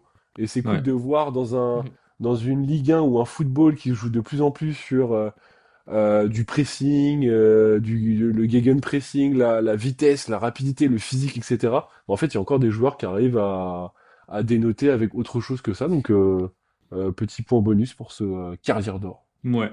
Et puis, alors une anecdote qui est pas trop connue sur Pablo Pagis, mais son père aussi a joué au foot en pro. C'est quelque chose que les médias ne disent pas souvent, mais les rumeurs voudraient qu'ils aient à peu près le même style. Mais bon, comme on n'a jamais vu jouer son père, Michel Pagis, je crois de mémoire, on n'a jamais vu jouer son père. Alors, j'allais dire, on va passer à la catégorie reine, En mais fait, je tu sais pas. rigoles, mais il y a beaucoup de gens qui n'ont pas vu jouer quand tu prends les jeunes Ouais, mais bon, c'est. supporters. hein, Attends, Oui, c'était oui. quoi? C'était à la mi-temps de Paris? Oui, parce qu'il met le but, il met le but en vrai. Ouais, un but que votre père aurait pu mettre. Il fait, ouais, enfin bon, là, on est à la mi-temps du match, on n'est pas là pour être mon père, quoi. Enfin, c'était. Ouais, c'est chaud. J'ai pas entendu ça. Enfin, je veux dire, ok, super, Non, son mais père était bon, mais c'est trop. c'est trop. C'est beaucoup trop. Puis surtout, je sais pas, t'as peut-être le premier match en Ligue 1 et tout, que le journaliste en parle. Bon, au bout de 10 matchs, tout le monde le sait que c'est le fils de son père, donc Non, mais raconter autre chose, quoi. quand t'as des buts ou des actions qui ressemblent énormément, bon, allez, tu fais le petit clin d'œil. Mais il y a certains buts, à Paris, c'est un tapin. Je suis désolé, il n'y a rien qui. Enfin, Oui, mais voilà. Michael Pagis a mis des tapis aussi. J'allais dire, on passe à la catégorie. Je sais pas, vous voulez commencer par MVP ou par flop? Parce que je sais pas lequel est le plus Non, on sympa. aime bien garder le flop pour la fin, on On est la garde le flop taverne pour quand la même. fin? Mais Bon, oui. alors on passe à la catégorie reine. Le MVP, le meilleur joueur de la saison, celui qui. Est-ce que on peut déjà donner le nom à Laurent Abergel à ce trophée? Ah, c'est peut-être pas assez encore. Hein. Faut en Non, gagner un non. quatrième. On dit D'ailleurs, à sa on retraite, l'a. s'il est Ouais. toujours à Lorient, à sa retraite. On nommerait le trophée Ouais. après lui. En sachant que c'est la première fois que Laurent Abergel n'est pas nommé. Et oui, Laurent Eh oui. Abergel, le déclin, une erreur, le gros contrat, Le scandale. le transfert en Arabie Saoudite, Laurent, c'est pourquoi. Alors, les nommés dans cette catégorie sont Montassar Talvi, Pablo Pagis, Bamba Dieng et Arsène Kouassi. Pierrot, qu'a voté le public de Twitter? Le public de Twitter a voté Pablo Pagis à 64%. Et le public d'Instagram a voté Pablo Pagis également, à 55%. Pablo Pagis a donc une voix pour le trophée de MVP. Le sourire de Pierrot me fait dire Il qu'il va y avoir quelque chose d'intéressant. Pierrot, pour qui votes-tu? Moi, depuis le début de saison, ça reste Arsène Kouassi. Tout simplement, je fais par rapport aux autres nominés. Talbi, ses 2 premiers mois sont pas terribles, faut dire ce qui est. Ils étaient catastrophiques. Un peu comme en Ligue 2 d'ailleurs. 2 mois difficiles et après, tout le reste de la saison, ça a été très très très bien. Mais les 2 premiers mois du début, bon, déjà éliminés. Après, Pagis a fait une saison incroyable. Sur ça, il n'y a rien à dire. Mais j'ai préféré Kouassi pour la longévité parce que du premier au dernier match, il a été vraiment excellent. J'ai pas le souvenir qu'il soit passé à côté d'un match, vraiment passé à côté d'un match. Ce qui a été le cas pour Pagis. J'ai pas mis Bamba Dieng parce que malheureusement il fait que 6 mois. Mais si le trophée allait de janvier à mai, clairement c'était Bamba Dieng que je mettais. Mais ouais, j'ai mis Kouassi pour la régularité parce que franchement il a été exceptionnel. Et j'ai une petite hot take, il m'a fait plus rêver en une saison que Vincent Le Goff en 10 ans. Le missile. Ah, je l'ai pas vu venir. Oh, la Eh violence. ben, Vincent Le Goff appréciera. Voici, vous savez quoi, j'ai pas envie d'être celui qui va devoir trancher par mon vote, donc je vais donner le mien maintenant. Et je vais voter. C'est très difficile parce que je suis évidemment entre Pablo Pagis et Arsène Kouassi, mais mon vote va aller du côté de Pablo Pagis pour tout ce qu'il a apporté dans le jeu. Alors évidemment des buts, mais la beauté de ses buts aussi. Au-delà de la qualité du joueur, dont vous parlerez mieux que moi, c'est aussi l'esthétique qui, moi, m'a fait kiffer. Je retire rien à ce que tu as dit, Pierrot, sur Arsène Kouassi, mais mon vote part chez Pablo Pagis. Il y a un de vous deux qui vote Arsène Kouassi, là? Envoie Lucas. Lucas, vas-y. Ah, donc c'est moi qui tranche. Bah non, ça va être moi peut-être. Ça dépend de ce que tu veux dire. Oui, j'ai un peu trahi mon vote. Arsène Kouassi m'a fait beaucoup vibrer cette saison avec sa patte gauche, son punch, euh, qui sont vraiment caractéristiques et qui sont vraiment hyper intéressants dans une saison comme ça. Il a été le dynamiteur pendant une grande partie de la saison. Mais moi, ma sensibilité foot, aussi, je rejoins un peu ce que dit Julien, c'est sur l'esthétique, sur un joueur qui nous a fait rêver cette saison avec des superbes frappes, des coups francs, enfin au moins un coup franc, des passes décisives, des passes clés, enfin en tout cas, voilà, ça a été un liant, comment dire, un facteur X pour moi dans cette attaque. Donc voilà, je vote Pablo Pagis parce que c'est le football que j'aime, donc je suis le vote du public. Raph. Eh bien, de mon côté, ce sera Arsène Kouassi, un peu dans la même Ah, veine de ce qu'a pu tu... dire, de ce qu'a pu dire notre très cher et tendre président. Non, c'est un joueur qui a apporté énormément de par sa vivacité, son énergie, à la fois costaud derrière, physique, et puis 8 passes décisifs, plus 2 buts pour, euh, pour Arsène Kouassi. Très très très dangereux, un nombre incalculable de centres aussi. Donc non, moi j'ai apprécié cette omniprésence du coup sur ce côté gauche. Je serais pas aussi virulent que Pierrot vis-à-vis d'un ancien arrière-gauche chez nous, mais globalement, franchement, il a fait pâlir ce qu'a fait Yongwa, alors que je trouvais déjà que c'était assez costaud sur ce rôle-là et sur ce poste. Donc non, non, ouais, son de part, en fait le MVP, c'est aussi le joueur qui est, comme son nom l'indique, le plus most Valuable. valuable. Et pour moi, en fait, le most valuable, c'est le mec qui délivre. Et en gros, Kwasi, il a délivré chaque journée, chaque phase du championnat. Quand on était à la cave, il était là. Quand on était moyen, il était bon. Et quand on était sublime, il était encore là pour faire la différence. Donc je trouve que du coup, ça vient couronner une saison complète d'un piston qui a participé au jeu et qui, dans le système Pantaloni, a joué un rôle plus que prépondérant.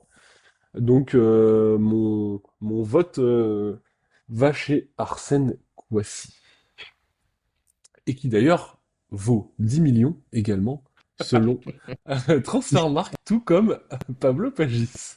Arsène Kouassi qu'on a acheté 1,5 million à Ajaccio Ouais, que demain. dalle. Tu fais vraiment une jolie plus-value pour le coup. Ouais. Vous prévoyez quel destin, Arsène Kouassi? Hum, Bah, il a le profil pour jouer dans tous les championnats, en tout cas, peut-être plus dans un système à 5, mais je pense qu'il saurait s'adapter. Donc c'est vraiment le joueur, comme évoqué un peu Raph, qui peut peut-être être le plus bankable parce que justement il a ce profil assez moderne et qui est hyper recherché en Europe. Bah, je crois que c'était pendant assez longtemps un des joueurs qui driblait le plus, en tout cas qui avait le plus de dribbles réussis.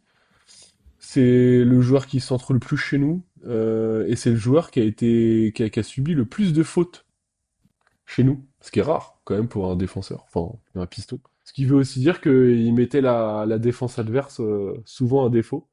Donc moi vraiment je retiens vraiment ce côté énergie, et franchement c'est un joueur sûr. Très peu de déchets hein, pour un piston, etc. Non, vraiment très très bon joueur.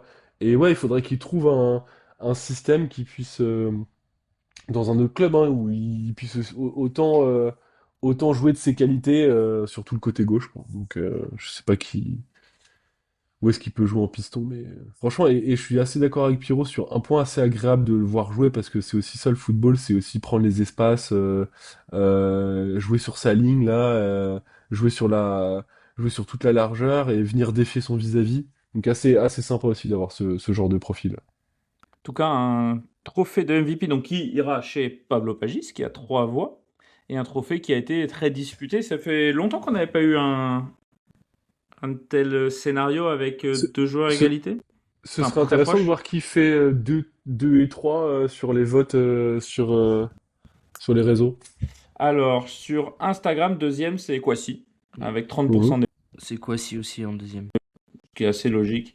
Celui qui arrive dernier, c'est Talbi, ce qui est aussi assez logique derrière. Enfin, quoique Talbi fait une saison plus complète que Dieng, donc on peut en discuter encore une fois de la logique. Le Taverne d'Or de la saison 2025-2026 est donc décerné à Pablo Arsène, Pagis. pas le mec qui fait. Est donc décerné à Pablo Pagis, que l'on félicite. Un beau vainqueur toutefois. Et puis, alors sur Instagram, on voit qui vote. Cette année, le président Ferry n'a pas voté pour le flop. On est vraiment, c'est vraiment déçu. J'étais vraiment déçu. J'ai guetté ça avec Le pire, beaucoup c'est que d'attention. le pire, c'est que ce n'est pas une fake news. Le Non, il a déjà président du voté par le FC passé. Lorient a déjà voté pour le Ouais, ouais.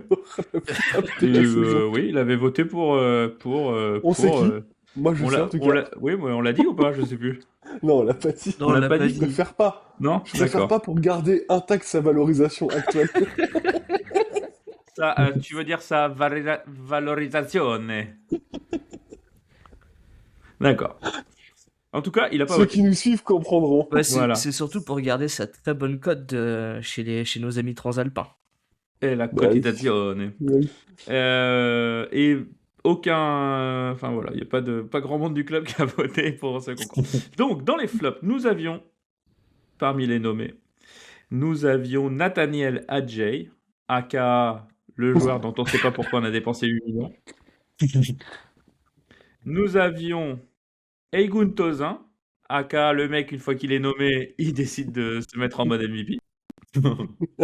Donc la prochaine fois, on fera les tavernes d'or en août, hein, Eigun. Et Mohamed Bamba, aka, on aurait dû te vendre il y a 2 ans à Retafe.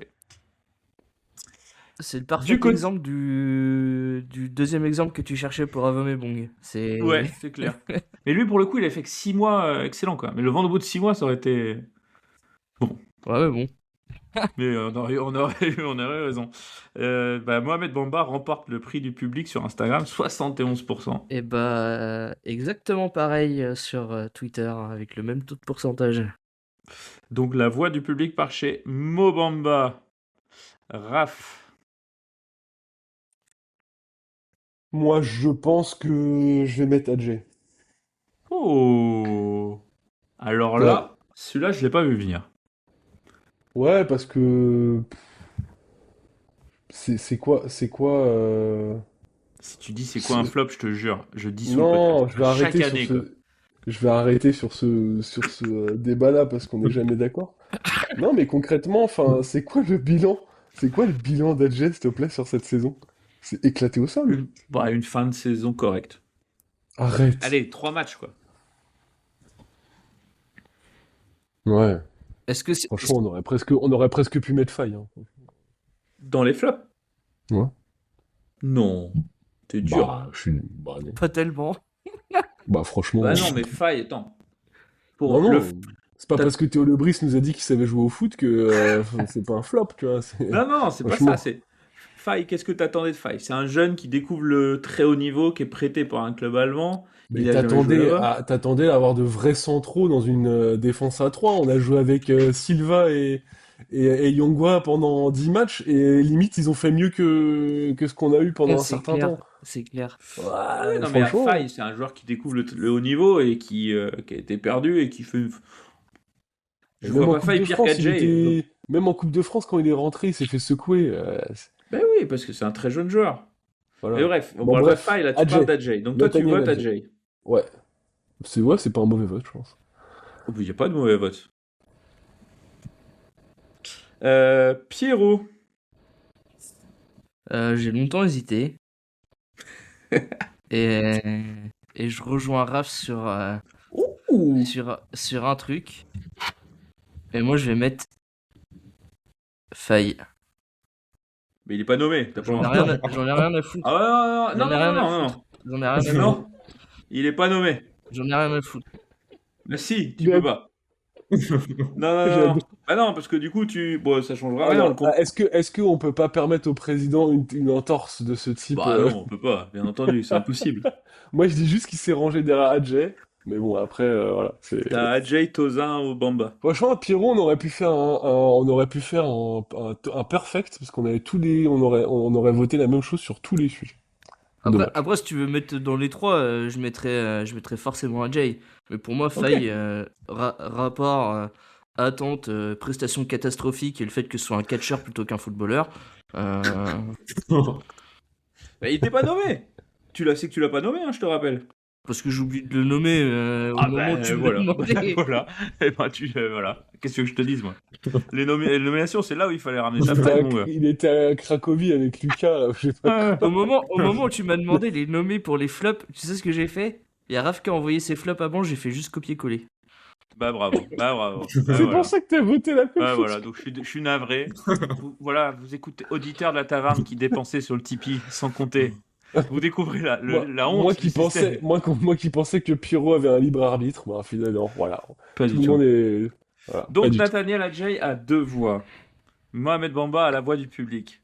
Moi, je vais laisser Lucas dans la merde. Donc je vais donner mon nommé. Et mon nommé, c'est Mo Bamba. Je ne vois même pas. Et là, je veux pas être dédaigneux avec vous, mais c'est à croire que vous ne connaissez rien au T'es en foot. train de mettre la pression sur Lucas, là. Totalement. Je te connais. Je vois même pas dans quel monde Mo Bamba ne peut pas être considéré comme le flop intersidéral de cette saison. Laisse pas mettre Lucas. Ah oui. Mo Bamba est censé être notre numéro 9 titulaire. Ça, c'est vrai. C'est la réalité. Il ne joue... Vous savez combien de matchs il joue Mohamed Bamba cette saison? Non, mais ses seuls highlights, c'est un mois de janvier en Ligue 2, s'il te plaît. Donc, oui, mais d'accord. Est-ce que vous savez combien de matchs joue Mohamed Bamba cette saison? Bah 4, non, un truc comme ça. Il joue 11 matchs. Non, il joue 19 matchs. Ok, mais je compte pas les... Non, mais Titu. Ah voilà, 8 matchs titulaires. Ok. D'accord? Et on va enlever la Coupe de France, vous êtes gentil. Ça fait 7 matchs ça fait 2 matchs titulaires. 7 Ah ouais, putain, non, j'étais ça pas fait loin 8 avec moins mon 2, quatre, ça au fait final. 6 matchs titulaires. 7 matchs titulaires en tout. Oh, la violence. 7 matchs titulaires. Pour des stats, comme on dit au Portugal, famélique de 1 but. Un mec qui a sombré corps et biens, rappelez-vous le penalty à Lens, qu'il a complètement flingué mentalement, rappelez-vous la sortie, etc. Mais là encore, le staff, les joueurs qui l'appuient.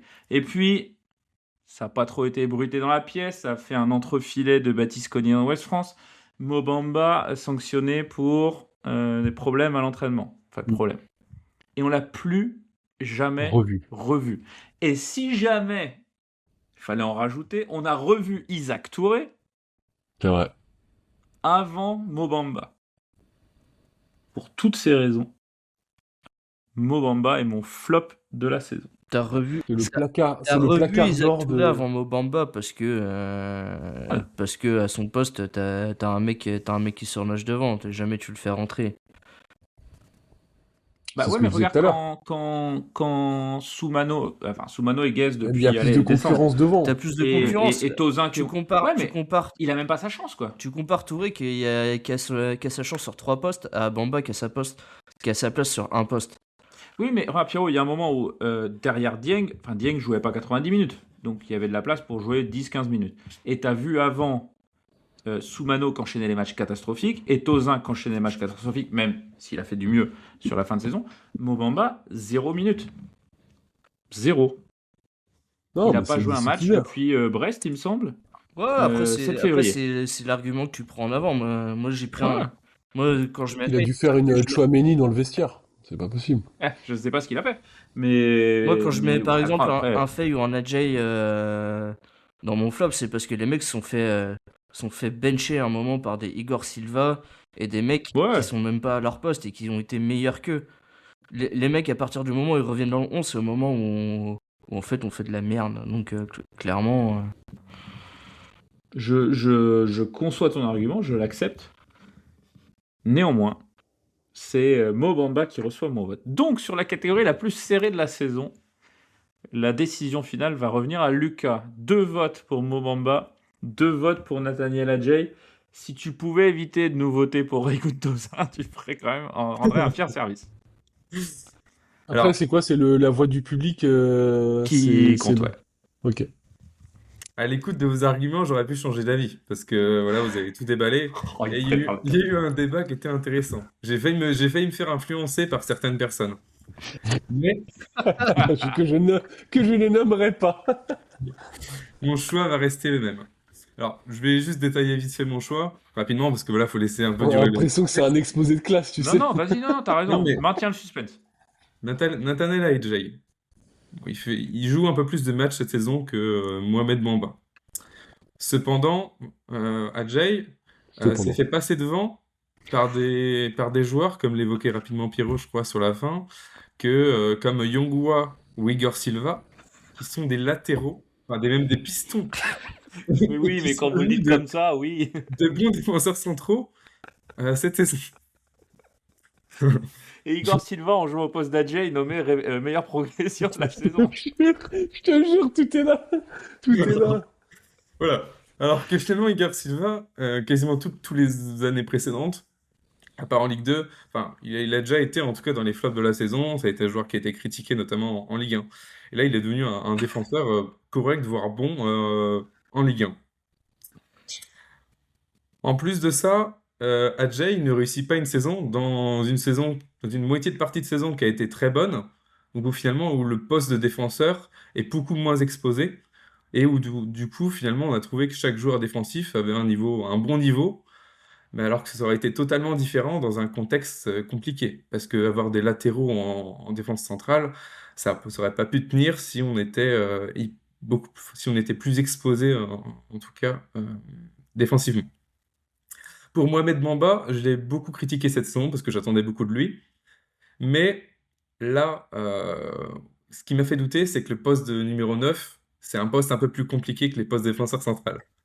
Le poste de numéro 9, non, non, le poste de numéro 9, il joue énormément à la confiance. Et ça, il l'a perdu, il n'a jamais su la retrouver. Euh, il y a peut-être des circonstances particulières, personnelles qu'on n'a pas, je sais pas, de groupe. Donc pour toutes ces raisons, finalement, j'ai décidé de changer d'avis, puisque je suis passé sur Nathaniel Adjei, Oh, qui sera mon flop de la saison. magnifique, magnifique. Nathaniel Adjei T'as retrouvé et la donc, raison, Lucas, c'est beau. J'aime ça. Je suis un peu désabusé parce que je sais pas ce qu'il vous faut de plus comme flop qu'un buteur hors de prix qui marque pas et qui joue même pas. Mais bon, Et ça a donné quoi, du coup, les autres places côté public? Adjei deuxième. Sur Insta, ça doit être Ouais. pareil sur Twitter. C'est donc Nathaniel Adjei, Est-ce que- à la est-ce qu'on- surprise est-ce qu'on peut peut-être. mettre une mention C'est la première fois qu'on déjuge, du coup, le public. Ouais. Est-ce qu'on peut mettre une Dis-moi, petite Pierrot. mention honorable? Vas-y. Pour quel trophée? Pour le flop? Ouais. Ah, je sais qui tu vas mettre. Ah, bon, mais bon. Evan Sanusi. Mais La grosse hype de son banderie face à Le Gosier pour après ne plus le voir. Tout était dans la vidéo YouTube en 4 tiers. Et il a tout donné sur ce match-là, c'est tout. Mais moi j'ai trop hâte à la preview de la saison parce qu'il va y avoir tellement de joueurs qu'on connaît pas. Mais c'est On sûr. va se faire un kiff, on va balancer les live YouTube sur le Twitch. Mais Will Steele, il va allumer FM Manager, on va pas comprendre, tu vois. Il va envoyer 3-4 scouts en Ouzbékistan. Et en avant, quoi. En avant. Donc, les amis, si on récapitule, le trophée de meilleur joueur de la saison est accordé et on recommence. Le trophée de meilleur joueur de la saison est remis à Pablo Pagis. Le trophée de meilleure progression de la saison à Bamba Dieng. La révélation de la saison est Arsène Kouassi. Le Kerlier d'or, meilleur joueur formé au FC Lorient, est Pablo Pagis. Et le flop de la saison est Nathaniel Adjei. Une belle Pas mal. cuvée, je trouve. Solide. Ouais. Mm. Ouais, puis on trouve les joueurs. Finalement, tu retrouves qui dans ton palmarès? Pagis, Dieng, Kouassi. Finalement, les joueurs qui t'ont porté la saison, quoi. Je suis d'accord. Non, c'est bien. Voilà qui clôt cette. On est à combien de cérémonies des tavernes d'or là? Bah, 6e. 5e? C'est la 6e? 6e saison. 6e. Mm. 6e cérémonie des tavernes d'or. Et donc, c'est Pablo Pagis qui Du coup, t'en as succède 3 pour Abergel, à Laurent 1 pour Abergel. Talbi, 1 pour Croupi, et 1 pour Pagis. Ouais, C'est pas mal. c'est pas un mauvais palmarès. Il succède à Yannick Croupi Junior d'ailleurs. C'est pas mal. Mm. Est-ce que vous pensez qu'il y a un trophée qu'on pourrait rajouter pour la saison prochaine? On avait évoqué le joueur formé à Lorient, mais qui joue à l'étranger. Mm. Enfin, qui Ouais, joue plus ailleurs qu'à difficile, Lorient. je pense. Ce serait quoi les critères? C'est vraiment juste formé à Formé à Lorient Lorient, ou... Ok. Bah, le problème, c'est que Croupi va le gagner sur les 15 prochaines années. Donc, C'est aussi un risque, ouais. Voilà pour ce dernier épisode débrief de match de la saison. Mais oui. Et oui, puisqu'on se retrouvera après la fin de saison. Prochain match, c'est contre Le Havre ce week-end. Et qu'on n'aura pas envie de Tout à fait. débriefer un match contre le Havre. Non, parce qu'en plus, on s'en fout un peu du résultat. Il n'y a plus rien à jouer là. Ah là, il y a vraiment plus rien à jouer. Ouais. Franchement, ça fait du bien aussi des saisons comme ça. Enfin, ça fait du bien. Est-ce qu'il va faire Moi, tourner, du coup? Moi, du point de vue animateur de podcast, machin, on fait un peu chier là sur les derniers matchs. Mais d'un point de vue supporter, si on m'avait dit l'an dernier, tu finiras tranquillement la saison à la 8 ou 9e place, j'aurais Bah, signé. en fait, on aurait pu creuser sur d'autres sujets, mais comme il y a encore un petit flou artistique, ça nous laisse finalement que de l'hypothétique, C'est ça. etc., et qu'on veut pas non plus faire dans la science-fiction. Contre Le Havre, est-ce qu'il va faire tourner? Je pense qu'on pourrait revoir Camara dans les buts, peut-être. Ou le roi, parce que... Oui, ou les deux, hein. Tu fais tourner. Ouais. Parce que Vogo, quel intérêt qu'il aille jouer ce dernier match, sachant qu'il a la Coupe du Aucun. Monde derrière. Ok. Vogo qui partira peut-être à la fin de la saison. Moi, je resterais sur une clean sheet 4-0. A retweet Ouais. son message quand il voulait partir déjà après la saison, puis c'est bon, Oui. c'est déjà fait. Ouais. Il y a ChatGPT maintenant. Tu peux- Tu disais quoi, Raph? J'écoutais pas, je préparais ma vanne Non, pourrie. moi, je préférais, à la place de Vogo, je reste sur un 4-0 clean sheet. Ah oui, Voilà. ça sert à rien d'aller Je t'embêter. prépare mes bagages pour les US. Et voilà. Tu mets Camara et tu mets Leroy en deuxième mi-temps, ou en fin de deuxième, et puis merci, au revoir, quoi. Mm. Et puis des joueurs qu'on n'a pas beaucoup vus, je sais pas. On verra peut-être Ah Isaac bah, mais Touré ou bon. Moussa. Après, moi, je trouverais vraiment ça comme un manque de respect. Parce que là, on pense un peu à notre situation, mais si on avait une équipe en face, si on avait été à la place du Havre, enfin non, pas à la place du Havre du coup, mais au concurrent du Havre, et l'équipe en face fait tourner alors que le Havre a tout à jouer et joue son maintien, ça fausse un peu le championnat. Donc je trouve ça. Ouais, mais à ce moment-là, tu peux dire pareil Non, mais avec l'équipe B on du dit pas de PSG, mettre tu vois. Treven Sanusi défenseur central non plus. Ouais, à ce moment-là, on n'a pas joué le PSG. Si tu mets deux gardiens déjà sur un match, pour moi, tu respectes pas l'adversaire. Mais après, voilà. Il y aura Bah, déjà 3-0 à la mi-temps, ça va. Tu mets ton... Ouais. Tu mets ton gardien numéro 2, ça me paraît pas non plus... Enfin, Oui, d'un point de vue purement sportif, Vogo a quoi à gagner à jouer ce match-là? Il a tout à perdre. La sélection Franchement, pour ouais. la Suisse, il y est. C'est curieux, mais c'est comme ça. La sélection pour la Suisse, il y est. Qu'est-ce qu'il a à gagner? Non, mais je rejoins Lucas sur un point, c'est peut-être que restons sérieux jusqu'au bout, mais oui. Oui, non, mais ça veut pas dire... Je te dis pas de faire tourner les 11 joueurs et mettre Koné en attaquant, mais... Après, est-ce qu'il y a d'éventuels, pas jubilés, mais un peu dernier match un peu honorifique pour Le certains truc, c'est joueurs qu'on n'en sait rien, quoi. Bah, Igor Pagis, il Silva. a dit, mais... Bah, Igor Dieng, Silva, Soumano... Dieng, il est en fin de contrat. Ouais. Donc t'as Igor Silva, Soumano, a priori, c'est sûr, ils resteront pas. Mais bon, un jubilé pour Soumano, pardon, mais voilà, quoi. Tu veux la liste des gars qui partent? Ouais, il y en a plein. Partirait, ouais, vas-y. Bah, déjà, t'as ceux qui sont en fin de prêt, t'as Faye, t'as Igor Silva, t'as Meïté. En fin de prêt. Igor Silva, il est pas en fin de Igor prêt, Silva Igor en Silva. prêt, je ne pense pas. Non, mais j'ai inclus dans les fins de contrat aussi. Ah oui, ok, d'accord, pardon. Il y a Yongwa, il y a qui d'autre? Il y a Derman Karim, il y a Dieng, et après il y a Soumano, et après t'as ceux qui restent un an de contrat et qui, pour moi, vont probablement partir parce que tu dois vendre. Tu vas avoir les Lebris, les Pagis, tu vas sûrement peut-être Kwasi. avoir un Talbi, Kwasi. parce qu'il lui reste un an. Ah non, Kwasi, il lui reste plus d'un an, pardon. Avom. Avom. Après, Avom. on va sûrement prolonger des joueurs. Enfin, j'espère, je l'espère. Non, de toute façon, là, aujourd'hui, qui va être titulaire au premier match de la saison l'année prochaine? On est incapable de citer 4 joueurs. C'est ça la réalité, hein. Franchement, ouais, 4 joueurs, c'est tout. Mais allez, pardon. Tu veux que je sois un peu plus 3. radical? 1. Non. Bah, Ah, qui? abuse pas. Bah, vas-y, Ah non, dis-moi. les gars, non. Dis-moi un mec qui sera là sûr et certain à la reprise. Vas-y. Tozin. Isaac Non, non, Touré, donne-moi- parce que personne n'en veut. Non, un titulaire. Lucas, dis-moi un titulaire qui sera là à la Non, mais reprise. ça, c'est... Vas-y. on dit ça, mais ça, c'est le cas dans 17 clubs sur 18 en Ligue 1. Mais Parce que d'accord, c'est mais une c'est pour ça que réalité, je te s'il y a pose la une bonne question. offre, il peut partir. Mais c'est pas le cas spécifique à Lorient, donc... Mais j'ai pas dit que c'est. Mais je. Non, mais oui, je sais bien. Non, mais on Bon, il y a pourrait... quand même de fortes chances, même s'il a évoqué le terme scandale, que Laurent Abergel soit là la saison prochaine. Oui, Tu mets ton Kadiou PL aussi, dessus, là Kadiou va pas Je partir. mets pas mon PEL dessus, Ah. mais... Ah. Ouais. T'aurais mis ton PL là-dessus en fin de saison dernière? Oui. Ah bah oui, oui. Bah voilà. Tout ce que j'aime. Voilà, mon point est là. Mm. Donc, mais ça va être sympa à suivre cette intersaison. Voilà qui. Donc, contre le Havre, pardon, bah écoutez, l'objectif, 3 points. Respecter l'adversaire et le championnat. C'est Pour important. Lucas. Rappelons quand même la situation en bas de tableau. S'il y a des auditeurs du Havre qui tous écoutent pour avoir la preview du match et des infos, bah désolé, ça fait 1h30 et on n'a pas parlé du Havre. Le Havre qui va jouer, qui est en ballottage favorable puisqu'ils sont 14e avec 32 points. Suivi d'Auxerre. Si Pélissier se sauve, franchement, le mec il s'achète une street cred sur le maintien à vie, quoi. 31 points. Et Nice, 31 points également. Le Havre vient à Lorient. Auxerre, par contre, Auxerre Lille. va à Lille pendant que Nice jouera contre Lens. Non. À Lens. Non, Nice, il joue Metz. Ah, c'est la Coupe de France, pardon. Ils reçoivent Metz. Avantage Nice quand même. Hein.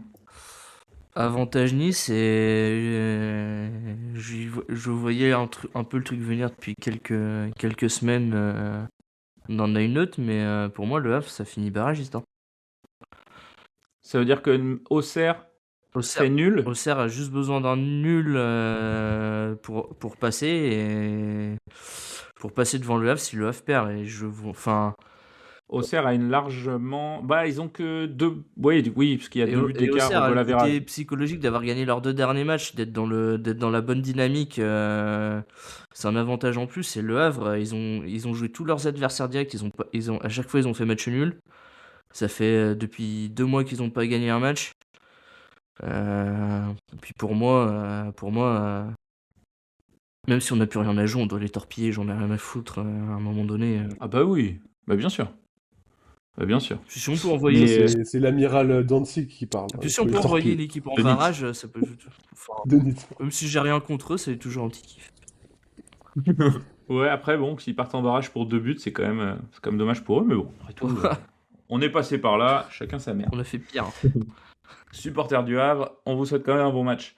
Merci à tous de nous avoir suivis, Raph, Lucas, Pierrot, merci, voilà qui conclut notre saison 6. Alors la saison n'est pas terminée pour le podcast, hein, bien entendu. On va faire le grand débrief de la saison sur Twitch, que vous pourrez retrouver évidemment en replay sur votre plateforme d'écoute habituelle. Et puis on se dirigera, je pense qu'on fera des trucs un peu imprévus quand il y aura des news, entraîneurs, ce genre de choses. Ou alors... Ouais, des hors-série, quoi. Ouais, des trucs comme ça. Mais en ce qui concerne cette saison 6, voilà, ça se termine. Merci les gars pour une 6e saison. Vous serez là pour la 7e? Oui. Magnifique. Yes. Et puis on vous souhaite à tous une bonne semaine. Rendez-vous contre le Havre, c'est dimanche soir. Et puis ce sera au Moustoir pour conclure cette saison 2026-2027. De haute volée, quelle note pour la saison du FC Lorient? On en parle dans le grand débrief sur Twitch d'ici 2-3 semaines. Salut à tous. Ciao. Ciao.